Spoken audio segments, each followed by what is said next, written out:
शांति। आज 14 फरवरी 2026 की साकार मुरली। क्या आप जानते हैं कि इस समय पूरी दुनिया का सबसे बड़ा राज्य क्या खुल रहा है? यह वही पवित्र समय है जब स्वयं परमात्मा हमें हमारी असली पहचान याद दिलाने आए हैं। हमें मनुष्य से देवता बनाने, दुख से सुख की दुनिया में ले जाने। आज की यह मुरली सिर्फ सुनने की बात नहीं है, यह हमारी किस्मत बदलने वाला संदेश है। आइए प्रेम से सुनते हैं आज का दिव्य ज्ञान। आज की मुरली में बाबा हमें हमारी असली पहचान याद दिलाते हैं। बाबा कहते हैं कि तुम साधारण मनुष्य नहीं हो, बल्कि सबसे ऊंचे ब्राह्मण कुल के भाग्यशाली बच्चे हो, जिन्हें स्वयं भगवान ने चुना है। दुनिया में बहुत से लोगों को यह भी पता नहीं कि शिव बाबा कौन है और उनसे हमें क्या मिलना है। लेकिन तुम बच्चों को संगम युग में पूरा ज्ञान दिया जा रहा है। देवता भी इतने ऊंचे नहीं हैं जितने ज्ञान लेने वाले ब्राह्मण हैं, क्योंकि ब्राह्मण ही आगे चलकर देवता बनते हैं और स्वर्ग के मालिक बनते हैं। इसीलिए हमें अपने इस ऊंचे भाग्य की खुशी और नशा हमेशा बनाए रखना है।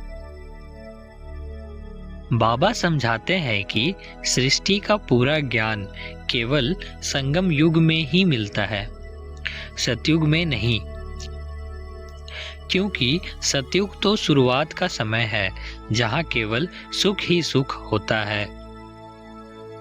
जब तक सृष्टि का पूरा चक्र पूरा नहीं होता, तब तक उसके आदि मध्य अंत का समाचार कैसे बताया जा सकता है। इसीलिए परमात्मा अंत समय में आते हैं, जब दुनिया दुखी और पतित हो जाती है, और तब वे हमें ज्ञान देकर नई सुख की दुनिया की स्थापना करते हैं। भगवान का आना ही इस बात का संकेत है कि अब पुरानी दुनिया समाप्त होने वाली है और स्वर्ग की शुरुआत होने वाली है। बाबा हमें आत्मा और परमात्मा का सच्चा संबंध भी समझाते हैं। हम सब आत्माएं हैं और परमात्मा हमारा एक ही निराकार पिता है। हम जन्म मरण के चक्र में आते हैं, 84 जन्म लेते हैं, पहले पवित्र होते हैं, फिर धीरे धीरे पतित बन जाते हैं। लेकिन परमात्मा जन्म मरण में नहीं आता। वह केवल एक बार अंत समय में आकर हमें राजयोग सिखाता है, पापों से मुक्त करता है और मनुष्य से देवता बनाता है।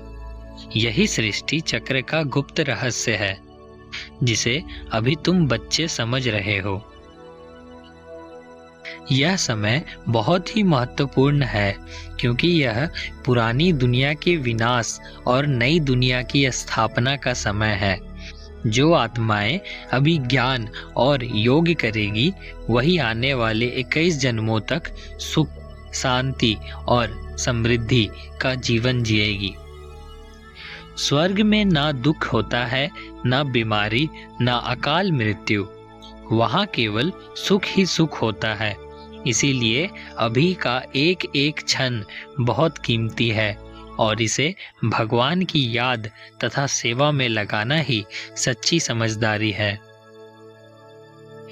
बाबा हमें धारणा भी देते हैं कि हमें अपने आप को ऊंचा ब्राह्मण समझकर ज्ञान और योग से अपनी आत्मा को पवित्र बनाना है, और साथ साथ सबको भगवान का सच्चा परिचय देकर उन्हें भी दुख से निकालने की सेवा करनी है।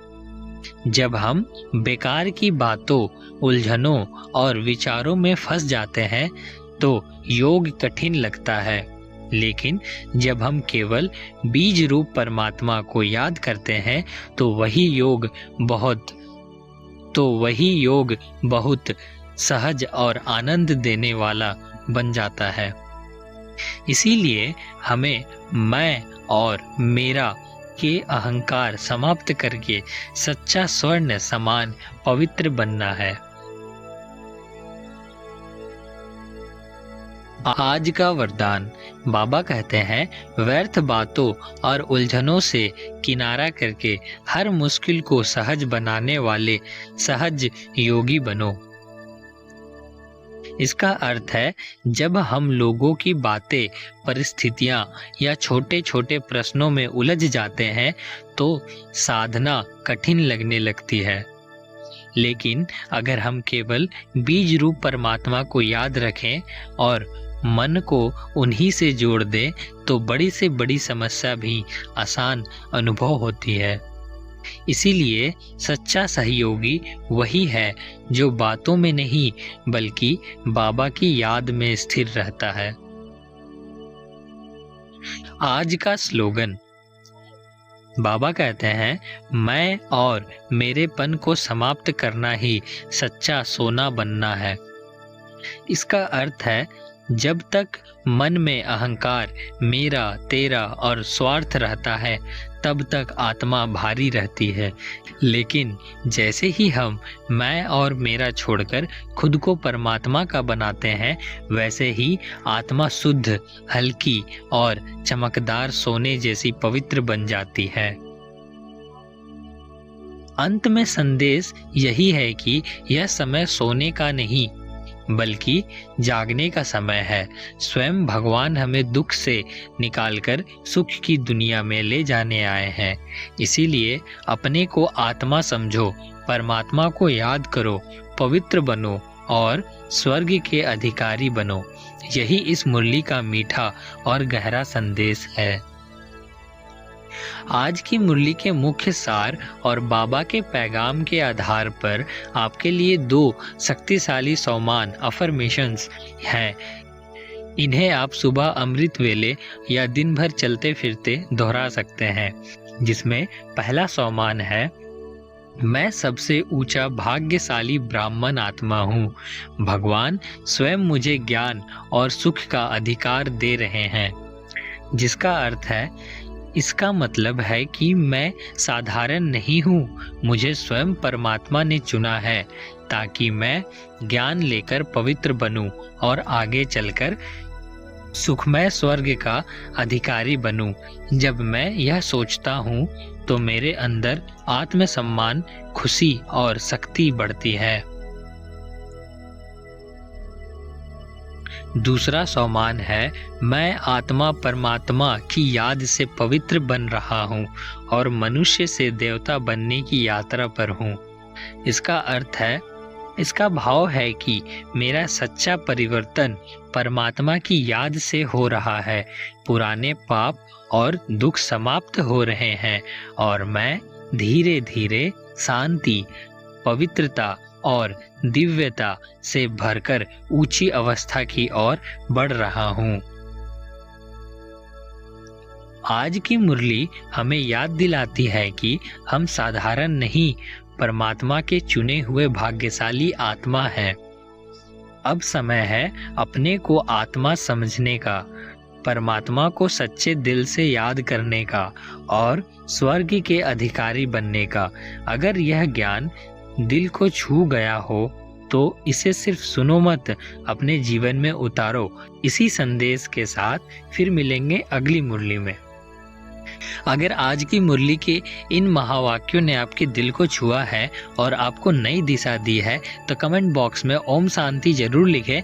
इस रूहानी संदेश को अपने उन अपनों के साथ शेयर करें जिन्हें आज शांति की तलाश है। ओम शांति। ऐसे ही बाबा की मुरली को रोजाना सुनने के लिए हमारा चैनल रूहानी बाबा ओम शांति को लाइक करें, सब्सक्राइब करें और अपनों के साथ शेयर करना ना भूलें। ओम शांति।